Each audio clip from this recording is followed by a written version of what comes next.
Sorry, my computer just fell asleep, so we are still working on the bugs for the system. What I was talking about was Canvas, right? Like alternative rendering engines. So when you use Figma, what they're doing is they've created a rendering engine that paints into an HTML element called a canvas, which is essentially like an image where you can control the pixels using code. And that's really powerful because you can do things with that system that you really wouldn't be able to do in HTML and CSS. Like clouds and shaders and like crazy stuff that sometimes you see on like, I don't know, luxury products websites and things like that.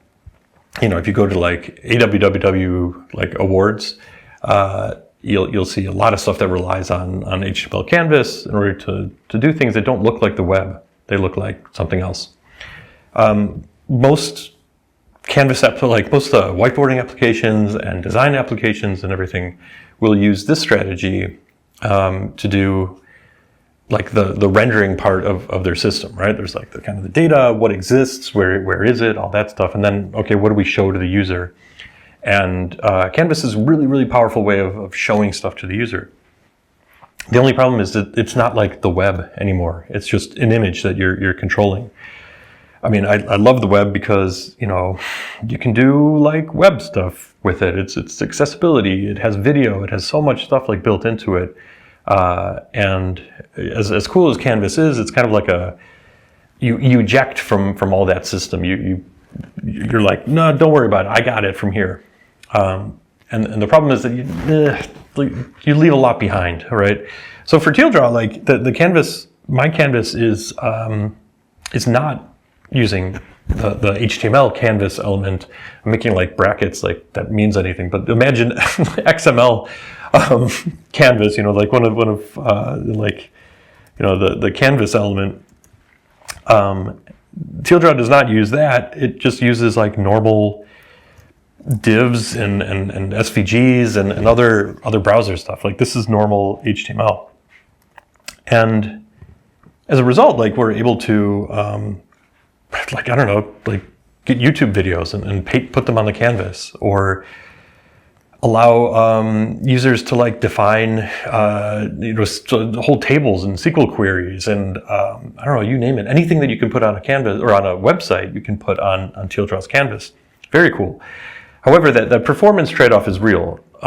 It's not really as real as you'd expect. Like you'd expect, like, all right, we're using Canvas for Miro and Figma and every, you know, canvas-based whiteboard tool or whatever, because the alternative is just, you know, dog shit slow, and that's not the case actually. Like Tldraw's canvas is fast, right? Like again, we're hitting 120 frames per second right now, and that said, like even though it is fast and it is possible, I'm still constantly looking for places where I can make it faster and you know, do these like reasonable trade-offs between the DOM, which is like the HTML stuff, and like canvas, right? Like image. So what I mean is that these blue squares, which again kind of are hard to see. Do I have the, yeah, right? Like this blue stuff that you might see when you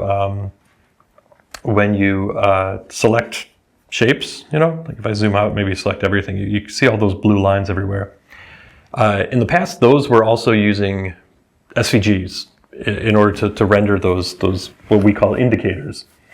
And every shape kind of described its own indicator. So, you know, the drawing shape would be like, hey, here's this like kind of path for the blue line to go around the indicator. For the geo shape, or if it was, yeah, like a drawing shape, then yeah, like here's the blue line, the indicator path for the like inside of the drawing shape, and that worked. But this week we replaced it with HTML canvas. Like we weren't taking advantage of any of the HTML-ness. Like the indicators didn't need to be in like DOM land. They didn't need to be SVGs. They could have just been all painted onto the same image. And the reason why I kind of delayed it was that I was like, that can't actually make that big of a difference, right? SVGs are fast, like blah, blah, blah, like React is fast. It turned out it actually made a huge difference. And I think that we're still kind of trying to figure out what that difference was. Like, why did it make such a big difference to switch from Canvas or from DOM to Canvas? Because, like, you know, at the moment I'm scrolling around. There's no indicators on the screen, right? And yet, just scrolling around is so much faster now that we're using Canvas-based indicators. And I think it was that even though we're not rendering anything, the work that was being done to decide that these things shouldn't render was significant. The other part was that when it's not rendering, they still have to be in the DOM. What I mean by that is that the information about each indicator needed to be mounted. It needed to exist inside of the HTML of the page. Otherwise, when I needed to show them, I would have to put it into the page. I would have to kind of like insert it into that big tree structure, which is the DOM, right? The document object model, the kind of the browser's idea of like what HTML elements exist. And the problem with that is that inserting and removing things from the DOM is the slowest thing you can do, especially when you're running things through React. Like insertions and removals are just slow, right? It's much faster to leave things in the document and then hide them and show them whenever you need to. That's what we do with shapes. That is what we were doing with indicators as well. However, that meant that on almost every frame, we were having to go through all of our indicators and just try and figure out, like, should I show this one or not? Based on like where the camera is or you know, what the mouse is hovering and stuff like that. And that was expensive. Even though the expensive part of it wasn't like rendering expensive, it was still expensive and more expensive than I thought it was. And that I would have guessed, to be honest. A lot of that was kind of buried in like evaluation of hooks and the React kind of rendering cycle and the diffing that the React was doing inside of the tree. Because, you know, like every indicator contained its own hooks and every indicator contained just a component. And I guess that was just a lot of work that was having to be done because there were you know, n shapes, meaning n indicators.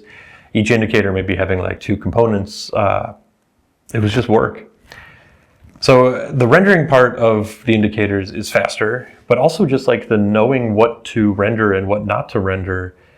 Now that that's almost completely outside of the life cycle of individual components and it's just in like one component essentially, much faster, which is really exciting. So anyway, all that to say, the canvas is faster in this week's Tldraw than it used to be. And the reason why it's faster is that we're not doing as much as we used to. The user experience is exactly the same. You still get your blue lines everywhere, right? But the way that we're doing that is it's just better. Like it's a smarter way of doing it.